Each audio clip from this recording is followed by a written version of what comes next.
la Ciudad de México, en Huastepec, algunos hermanos y su servidor. Y este es el tema que ellos tienen en el año, hacia adelante con fe. Es un gran tema. Y si bien no es el tema que hemos dispuesto para el año, creo que una actitud así nos puede ayudar mucho. Si vamos a ir hacia adelante en este 2019, debemos tener fe. El tema de esta mañana es el tema de la familia. Hace un buen rato que no hablamos de la familia, así que todos formamos parte de una familia. Y si de repente alguien dice, bueno, toda mi familia está lejos. Bueno, aquí está la familia también. Amén. Así que para todos va a ser increíble. Amén. Génesis 37:2 es el pasaje que vamos a ver, Génesis 37, algunos versículos de Génesis 37, que inicia así en el versículo 2. Esta es la historia de Jacob y su familia. Amén. Así inicia en realidad el relato de la historia de José el soñador. No inicia diciendo es la historia de José, sino dice es la historia de Jacob y su familia, en donde estaba José también. Así que todo empieza en familia, ¿verdad? Encontré estas fotografías que me encantan, porque me traen recuerdos de hace algunos años, cuando eran pequeños los chiquilines. Ahora vi a Daniel de repente que se paró ahí para el baño. Está enorme ese Daniel, ¿verdad? Hace apenas unos días, estos dos chiquilines que ven ahí cumplieron 16 años, imagínense. Increíble. Pero la vida de todos nosotros, ¿en dónde empieza? ¿De repente nos aparecemos así de la nada? Claro que no. Empieza en la familia, ¿verdad? Hay un dicho que dice, árbol que crece torcido, jamás su tronco endereza. Es muy importante iniciar bien, si queremos terminar bien. Es muy difícil enderezar un tronco cuando no se empieza bien. Desde el inicio, lo que mal empieza, dice otro dicho, mal acaba. Así que la vida de todos empieza en la familia, ¿verdad? La vida de esta preciosa bebé que ven aquí empezó este año, ¿verdad? ¿El 2 o el 3 de enero? ¿Qué fue? 3 de enero empezó la vida de esta pequeña en un marco increíble. Papá y mamá. Oigan, ven a Maribel. Siempre en las películas ponen a las mujeres cuando amanecen todas bien maquilladitas. Hasta Maribel parece artista, miren, toda maquilladita y todo después de haber tenido su bebé. La vida de todos empieza en un marco familiar. Qué importante es lo que hoy vamos a aprender. Es poner atención en la familia, porque ahí empieza todo, ¿verdad? Vamos a leer la historia. Dice, cuando José tenía 17 años, apacentaba el rebaño junto a sus hermanos, los hijos de Bilhá y de Zilpá, que eran concubinas de su padre. El joven solía informar a su padre de la mala fama que estos hermanos que tenían estos hermanos suyos. Israel amaba a José más que a sus otros hijos, porque lo había tenido en su vejez. Por eso mandó que le confeccionaran una túnica muy elegante. Viendo sus hermanos que su padre amaba más a José que a ellos, comenzaron a odiarlo y ni siquiera lo saludaban. Cierto día, José tuvo un sueño y cuando se lo contó a sus hermanos, estos le tuvieron más odio todavía, pues les dijo, préstenme atención, que les voy a contar lo que he soñado. Resulta que estábamos todos nosotros en el campo atando gavillas. De pronto, mi gavilla se levantó y quedó erguida, mientras que las de ustedes se juntaron alrededor de la mía y le hicieron reverencias.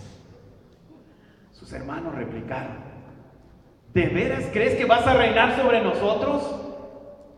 ¿Y que nos vas a someter?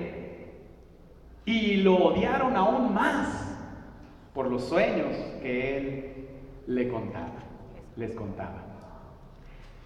Qué gran historia, ¿verdad? Así empieza. Pero empieza con algunas cosas muy interesantes a observar aquí. Y eso es lo que haremos. Vamos a poner atención en algunos detalles de este pasaje, que son verdades. Las verdades nos conducen a principios. Y los principios se forman convicciones en aquellos que quieren seguirlos. Y yo espero que hoy los principios que obtengamos aquí se hagan una convicción para todos los que estamos aquí.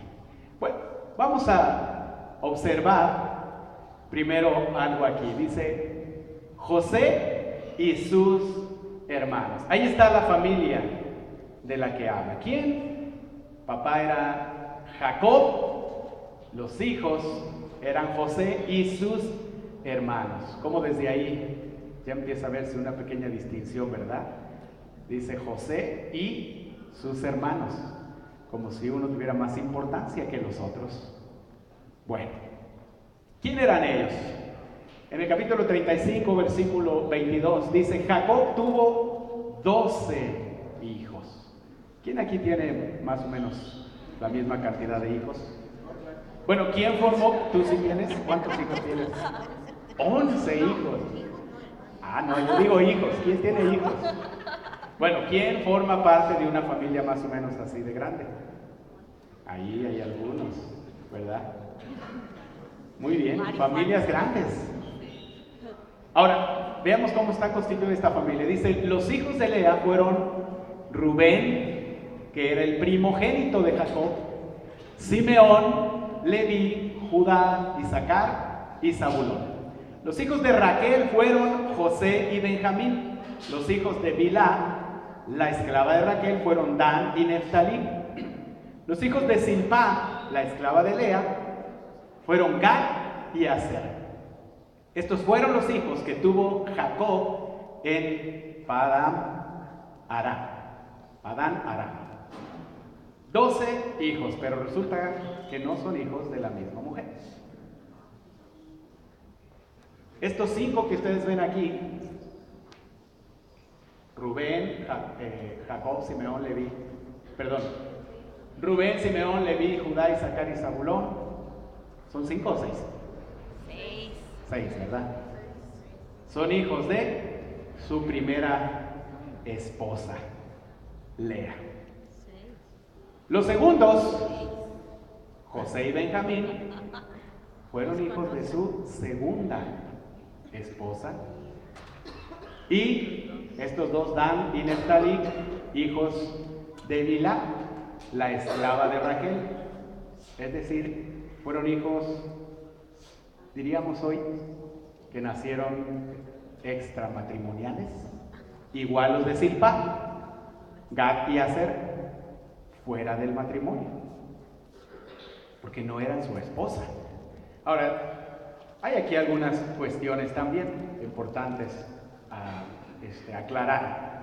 En realidad, José tenía a 2 esposas. Se casó primero con Lea, pero no se divorció de Lea, sino que después se casa también con Raquel. Y tienen todos estos hijos. Bueno, primero nacieron unos, después otros. Estos hijos que nacen acá, debo aclarar también que no fueron aventurillas, por así decirlo, de Jacob, sino fueron hijos planeados, pero extramatrimoniales. Muchos podrían pensar, en esa época Dios permitía todo eso. ¿Saben? Yo no estoy de acuerdo con ese pensamiento. Sucedían las cosas, pero no significa que Dios estaba de acuerdo. Había consecuencias en todo lo que pasaba. Pero esta es la familia de Jacob. Algunos principios. Yo creo que si alguien quiere tener una familia, debe buscar siempre la mejor condición o las mejores condiciones para formarla. Yo no creo que estas son las mejores condiciones para formar una familia. Y trajo estragos a la familia. Rencillas, odios, problemas. ¿Por qué? Porque no son las mejores condiciones. Hoy muchos se aventuran a formar una familia sin pensarlo. Ajá. Vamos así, vamos allá, y ya quiero, y aunque no nos casemos, tengamos hijos. Y no lo piensan. Ajá. Después empiezan a arrepentirse. ¿Cuáles son las mejores condiciones para formar una familia? Un esposo que ama y respeta a su esposa. Una mujer que ama y respeta a su esposo. Ambos toman la decisión con madurez de casarse y entonces crean o traen los hijos a la familia con las mejores condiciones. Amén. Ese es el marco ideal para formar la familia. Salirse de ese ideal puede traer graves problemas a las familias. Otra cosa interesante, pero vemos que Dios no castigó a Jacob ni a sus hijos. Yo no estoy diciendo, o dije, mejor dicho, que Dios no aprueba una familia así, pero tampoco la castigó. ¿Qué significa eso? Ustedes leen toda la historia y no hay que Dios se enojó y dijo, ahora voy a como en el caso de David, ¿no? A matar a uno de tus hijos. No, todos vivieron y realmente todos recibieron muchos favores de Dios, fueron muy bendecidos. Sí, Dios no castiga y no castigó a esta familia, como tampoco creo que lo hará con otras. Pero eso no significa que no habrá consecuencias. A veces las consecuencias naturales se convierten en el peor castigo para los padres. Sí. Porque un padre puede decir que venga el castigo sobre mí, pero no sobre mis hijos. Es doloroso. Cuando los hijos no es que heredan nuestros pecados, porque no los heredan, pero sí sufren de las malas o no ideales condiciones que les damos cuando los traemos al mundo. Debemos buscar las mejores condiciones, si no, habrá consecuencias muy severas. Fíjense, versículo 4 dice, viendo a sus hermanos que su padre amaba más a José que ellos, comenzaron a odiarlo y ni siquiera lo saludaban. En el versículo 5 dice, José tuvo un sueño y cuando se lo contó a sus hermanos, estos le tuvieron más odio todavía. Y en el versículo 8 dice, ¿de veras crees que vas a reinar sobre nosotros y que nos vas a someter? Y lo odiaron aún más por los sueños que él les contaba. ¿Qué es lo que vemos en esta familia? Odio, ¿verdad? Odio. Vemos que está dentro de un marco de odio, de rencor, de coraje, de un resentimiento de algunos hermanos, unos más, otros menos, porque después que leamos toda la historia se van a dar cuenta que algunos odiaban más, otros menos, otros parece que no guardaban realmente un rencor, pero hay algunos que odiaban, como dice el jarocho, ¿verdad? Con odio jarocho, muy fuerte. Bueno, este es el marco. Odio en la familia. Veamos qué dice la Biblia acerca de esto. 1 Juan 2, del 9 al 11 dice, el que afirma que está en la luz, pero odia a su hermano, todavía está en la oscuridad. El que ama a su hermano permanece en la luz y no hay nada en su vida que lo haga tropezar. Pero el que odia a su hermano está en la oscuridad y en ella vive y no sabe a dónde va, porque la oscuridad no lo deja ver. 1 Juan 3:15, todo el que odia a su hermano es un asesino. Y ustedes saben que ningún asesino pertenece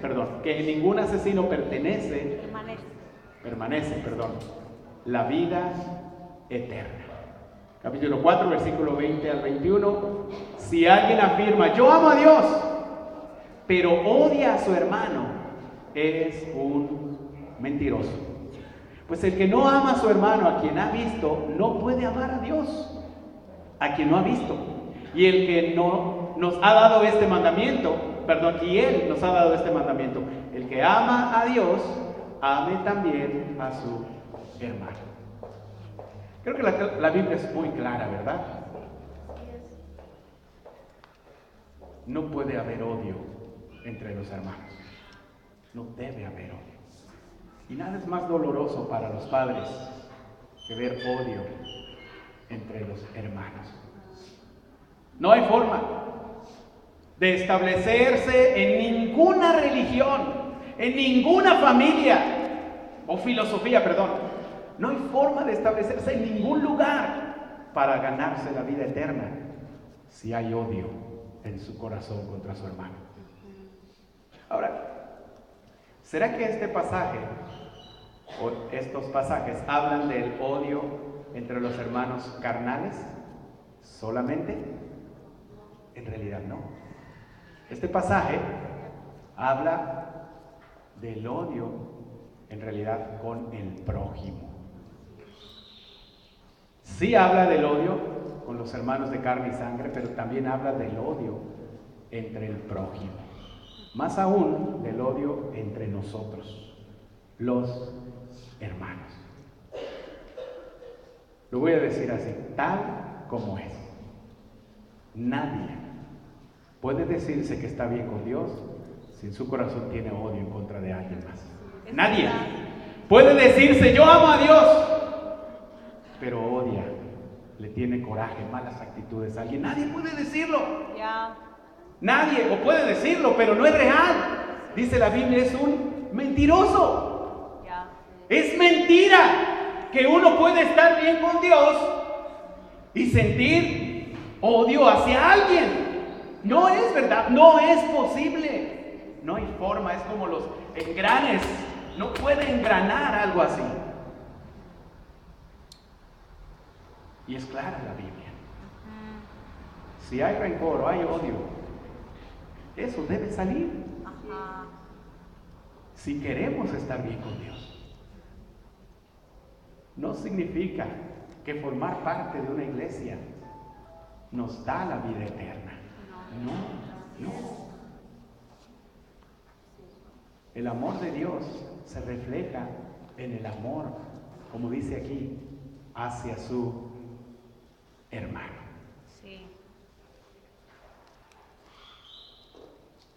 Platicaba con uno de mis hijos y me decía, uno de mis maestros tiene una filosofía, no sé si es exactamente las palabras. Mi filosofía es vive y deja vivir. Nada más. Vive y deja vivir. Bueno, es una filosofía muy cómoda, bastante atractiva en el sentido de que no conlleva mucho esfuerzo hacer eso.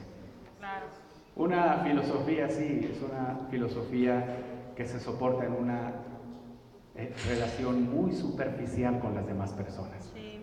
Es una filosofía que hace crecer un árbol de una forma muy torcida, muy chueca. Y no permite que haya un crecimiento sano, emocional y espiritualmente hablando en esa persona. Esa es la verdad. Ahora, aquí nos explica el pasaje de dónde viene este odio. Vamos a ver. Versículo 3 dice, Israel amaba a José más que a sus otros hijos, porque lo había tenido en su vejez, pero por eso le mandó que le confeccionaran una túnica muy elegante. En otras versiones dice una túnica de muchos colores, ¿verdad? Viendo sus hermanos que su padre amaba más a José que a ellos, comenzaron a odiar. ¿En dónde llegó el odio en esta familia? ¿En qué momento? En el momento de que el papá prefiere. En el momento de las preferencias. Ahí empezó todo. Cuando el padre, en este caso, Jacob, dijo, Para este entonces tenía solo 11 hijos. Y el más pequeño de ellos era José. Bueno, de los más pequeños. Lo había tenido en su vejez. Si no me equivoco, creo que era el más pequeño para este entonces. Bueno, él dijo, pues voy a hacerle una túnica muy bonita a él porque lo quiero mucho. Y le empezó a dar preferencias. Así que el inicio que vemos aquí es favoritismos entre papá o mamá hacia alguno de los hijos. Ahora, ¿saben ustedes por qué empezó a tener favoritismos hacia José?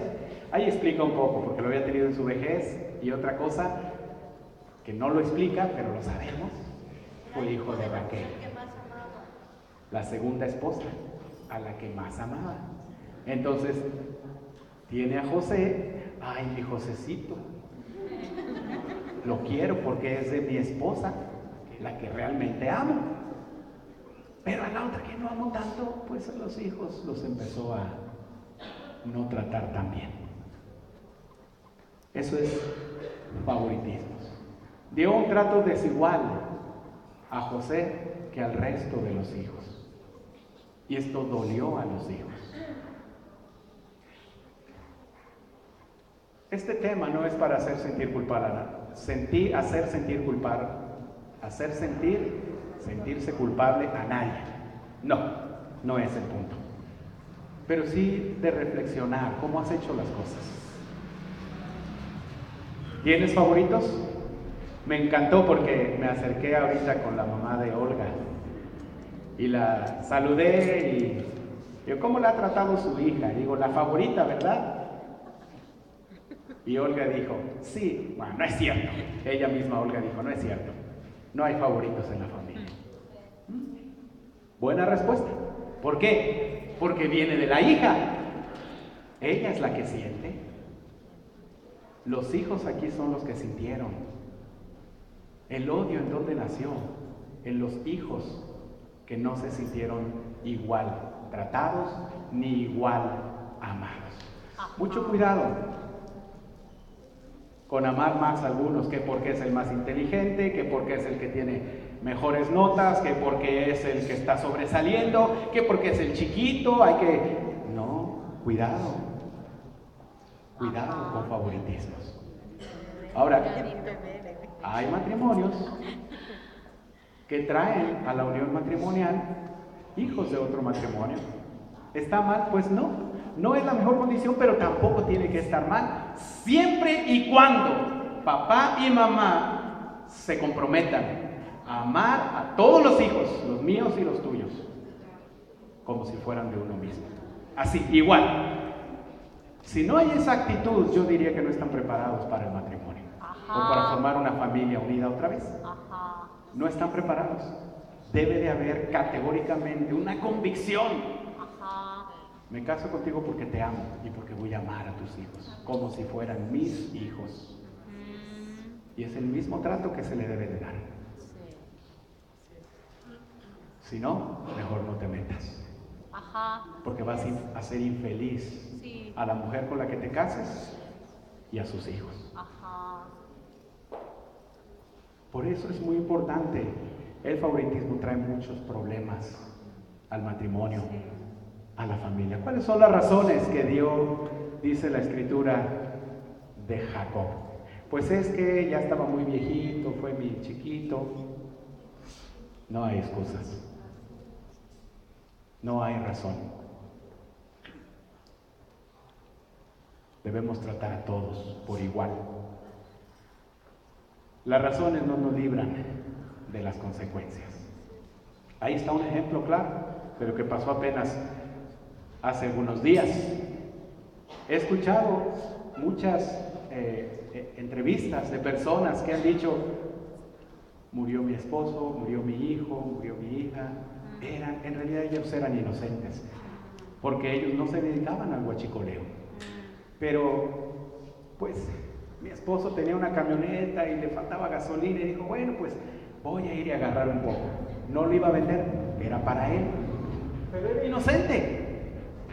Lamento decirles que no hay inocentes aquí. Bueno, puede ser. Si ahí va el papá y tiene un pequeño, no sé si es el caso porque no he escuchado si murieron niños muy pequeños, pero si es así, sí, ellos son inocentes. Ajá. Y los padres son los culpables Sí. de llevarlos ahí. Pero si son hijos de mayor edad, ellos tienen responsabilidad. Hay que decir las cosas como son. No estamos hablando si son o no culpables, pero el decir somos inocentes no les libera de las consecuencias. Sí. Las consecuencias son terribles y tremendas. Sí. Las consecuencias a nuestro hogar, a nuestras familias, si no empezamos bien, aunque demos razones, de nada van a servir para aliviar los dolores. Ajá. Viendo sus hermanos que su padre amaba más a José que a ellos, comenzaron a odiarlo. Bueno, aquí vamos a ver algo importante. ¿Alguna vez me he acercado, aparte de esta ocasión, con algunos otros y le he dicho, oye, como que veo que tienes un favorito en la familia? Y la respuesta es, no, yo no tengo favoritos, dice el papá o dice la mamá. No, yo no tengo favoritos. He escuchado eso a muchas mamás y papás. No. Ajá. Bueno, una buena pregunta es, pregúntenle a los hijos, ¿no? Ajá. A ver, hijos, ¿Cómo Paulina, se te siente? veo mirando ahí a Florella medio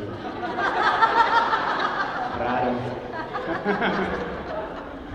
Papás, hagan una muy buena pregunta a sus hijos. Hijos, si tu hijo te dice, papá, mamá, siento que tienes favoritos, siento que tratas mejor a mi hermana, a mi hermano, no le digan, no, yo no tengo favoritos. Mejor pregúntenle, ¿por qué piensas eso, hija? Ajá. Me interesa saber, quiero saber, ¿por qué piensas eso? Ajá. Dime, abre tu corazón. ¿Qué has observado en mí? Hágalo, es un buen ejercicio. Sí. Podrían decir, no, yo soy bien macho, yo no pregunto eso. Bueno, atenta a las consecuencias finalmente. No se trata de ser macho o no, se trata de ser verdaderos padres. Y para hacer preguntas así se requiere valor, porque no sabes qué van a contestar tus hijos. Ajá. Bueno, todo inicia en la familia. Ese fue el comienzo, favoritismo entre los padres hacia los hijos. Primera de Juan 4:10, hay una buena solución. Porque tal vez tú digas, en mi casa sí hubo favoritismos. Y sí siento rencor, sí siento todavía odio hacia alguien de mi familia o hacia mis padres, porque sí hicieron favoritismo. Sí siento todavía algo rencor hacia alguien de mi charla, a alguien de la iglesia. Sí siento todavía algo ahí, coraje, porque hubo favoritismos. Sí siento algo en mi corazón para el líder de este ministerio, porque hubo favoritismos. Cuando escogieron su grupo, hubo favoritismos. Bueno, te traigo una buena solución para eso. 1 Juan 4:10 dice, en esto consiste el amor, no en que nosotros hayamos amado a Dios, sino en que Él nos amó primero y envió a su Hijo para que fuera ofrecido como sacrificio para o por el perdón de nuestros pecados. Queridos hermanos, ya que Dios nos ha amado así, también nosotros debemos amarnos los unos a los otros. Qué gran escritura, ¿verdad? Porque esta escritura dice que el amor no consiste en que hayamos amado a Dios, ni en que nuestros padres nos hayan amado a nosotros igual que a los demás hermanos, o hayan amado más a nosotros que a los demás. No en que nosotros nos amó, todos los hermanos de la iglesia me amaron tanto. No, El amor consiste en que Dios nos amó primero. ¡Wow! Eso es grande. Amén. Cuando alguien comprende el amor de Dios, que es tan grande, entonces se siente capacitado para empezar a amar. Porque empieza a perdonar, empieza a soltar rencores, corajes, odios, y empieza a amar con un mejor corazón. Amén. Entonces, hay que regresar a la cruz. Hermanos, miembros de la iglesia, regresen a la cruz. Amén. Vuelvan otra vez a pensar en cómo Jesús les amó. Amén.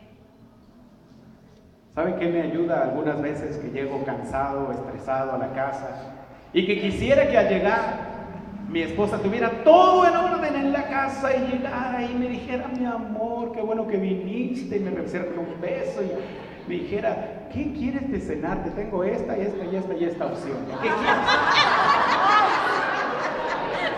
Entonces, yo llego a la casa y no veo como quisiera ver la casa. Y empiezo a reclamar. ¿Qué pasó? Porque esto, porque aquello, el otro. ¿Y sabe qué hace mi esposa? Que es increíble. Me dice: mi amor, esto fue lo que hice. Y empiezo a ir como 20 cosas que hizo para que tú estés tranquilo. Wow, me quebranta. Porque me hace pensar que ella no estuvo viendo las novelas y todo el mundo, sino que realmente estuvo trabajando, realmente estuvo preocupada, estuvo haciendo, estuvo esforzándose. A veces no lo vemos, pero nos haría muy bien pensar en lo que hace. Es fácil ver las cosas malas, pero regresar a la cruz y pensar en lo que Jesús hizo por ti te hace decir: ah, no, sí soy muy amado. Él me ama increíblemente. Y segundo, entonces puedes amar, puedes perdonar, puedes pasar en alto o por alto las ofensas, porque recibes el amor de Dios. Y la Biblia dice: debemos amarnos los unos a los otros. Sí, sí, Señor. Puedes amar, por eso debes amar. Injusto sería que ames si nunca nadie te ha amado. Pero si ya Jesús nos amó de esta forma, estás capacitado para amar. Amén. Una vez más José tuvo otro sueño y se lo contó a sus hermanos, pero ellos lo odiaron más todavía. ¿Quieres decir que tú vas a ser nuestro rey, que nos vas a dominar? Y lo odiaron todavía más por sus sueños y por la forma en que los contaba. Vemos dos detalles aquí más acerca del inicio del coraje de los hermanos. Aparte del favoritismo de sus padres, el sueño de los manojos de José. Les cayó muy mal a sus hermanos. ¿Cómo es eso de los manojos? A ver, date a entender. ¿Qué quieres decir? ¿Que nos vas a someter? Se enojaron y lo odiaron más. Pero ahora les cuenta otros sueños más. Y más coraje les dio, más odio tuvo. Y luego dice que se los contaba de una forma que les remordía las tripas por dentro. Todavía más lo odiaba por la forma como se los contaba José. Bueno, hay algunas cosas importantes en esto. Número 1, Mateo 20:25 explica qué es el liderazgo, qué es o cómo identifica a Jesús la grandeza de una persona. Pero Jesús los llamó y les dijo: como ustedes saben, entre los paganos los jefes gobiernan con tiranía a sus súbditos y los grandes hacen sentir su autoridad sobre ellos. Pero entre ustedes no debe ser así. Al contrario, el que entre ustedes quiera ser grande, como José, por ejemplo, deberá servir a los demás. Y el que entre ustedes quiera ser el primero, deberá ser su esclavo. Porque del mismo modo el Hijo del Hombre no vino para que le sirvan, sino para servir y dar su vida en rescate por una multitud. ¿Cuál era el problema también de los hermanos? Seamos francos. El problema es que ellos estaban interpretando mucho más allá los sueños de José. Sí, Josué tenía sus cosas, y ya lo vamos a ver más adelante. Tenía sus asuntos que arreglar. Pero ellos interpretaron muy mal el ser grande, el ser líder, el ser autoridad. Porque para ellos la autoridad era nefasta, era autoritaria, era de sometimiento, era de pisotear. Y tal vez algunos todavía lo vean así. Ya. Pero no tiene nada que ver eso con la grandeza de una persona. Nada que ver. Así que el odio se genera, sí, cuando José cuenta sus sueños, pero también por la mala interpretación de los demás. Hermanos, alguien te va a contar sueños también. No te enojes. Ay, viene el engreído, ya me cae mal. Ya va a empezar con su que quiere ser grande. ¿Qué? Si a alguien le da una responsabilidad que tú querías y se la dan a él, déjalo.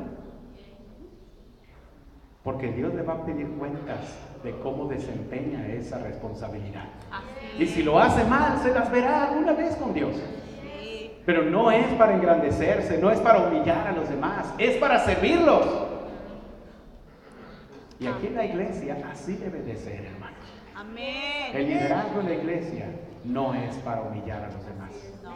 es para servir, Así es para dar, así es, es para ofrecer. así es.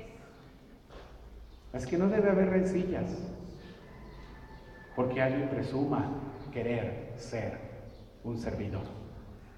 Debe haber gratitud. Atrás, hermano, que lo vas a hacer tú, adelante. Yo voy a ser tu mejor apoyo. Amén. Ahora, seamos honestos, también había algo en el corazoncito de este José, la forma en que los contaba. La forma en que los contaba dice que hacía que ellos lo odiaran todavía más. Bueno, todos hemos visto una naranja podrida, ¿verdad? Y lo que le sale aquí es un hongo penicillium. ¿Cómo es que le salen hongos a las naranjas? A ver, ahí la bioquímica, la química. ¿Tú, Paulina, no saliste de la escuela esta famosa? Bueno, le salen hongos a estas cosas porque las condiciones favorecen el cultivo, el crecimiento de esos hongos. ¿Cuándo? Cuando tú pones esa cosa en un lugar húmedo, a una temperatura por lo menos de 30 grados, y le juntas allí otras naranjitas medio podridas también, en algunos muy pocos días va a empezar a salir este hongo y va a empezar a cuartearse, y entonces los hongos empiezan a meterse por las heridas de la, vamos a decirle, de la cáscara de la piel, y pudren toda la naranja por dentro. Pero si la naranja tú la mantienes en un lugar que no propicia este crecimiento, se puede que la naranja dure más tiempo. Sí. Si le cambias la temperatura, si es un lugar seco, te aseguro que te va a durar más. Y si quitas las naranjas que se empiezan a ver mal, te va a durar más. El problema de José es que ya lo odiaban sus hermanos. Y todavía ahí ven, ¿qué creen? Voy a contar otro sueño que tuve. Perfecto el cultivo para generar más odio. Cuidado en las familias. Sí. ¿Cómo cuentan las cosas? ¿Cómo se dirigen? Si ya ven que hay un ambiente medio hostil, medio feo, sean, a ver si lo dice ahí, prudentes. Requiere de prudencia. ¿Cuál es el significado de prudencia? Capacidad de pensar ante ciertos acontecimientos o actividades sobre los riesgos posibles que estos conllevan y adecuar o modificar la conducta para no recibir o producir perjuicios innecesarios.